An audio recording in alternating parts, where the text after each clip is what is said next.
আপনি কি জানেন একটি পেট্রোল ফ্যাক্টরিতে কাজ করা শ্রমিকদের জীবন কেমন হয়?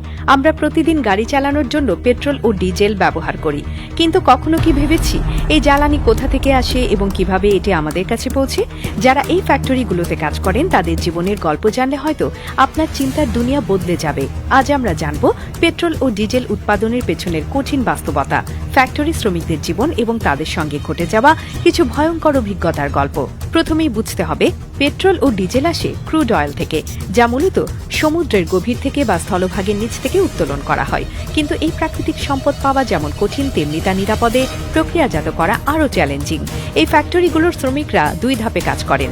একদল সমুদ্রে বা স্থলভাগের গভীরে তেল উত্তোলনের কাজ করেন, আর একদল রিফাইনারিতে সেই তেল পরিশোধন করে পেট্রোল, ডিজেল ও অন্যান্য জ্বালানি উৎপাদন করেন। যারা সমুদ্রে কাজ করেন তাদের অফশোর ওয়ার্কার বলা হয়।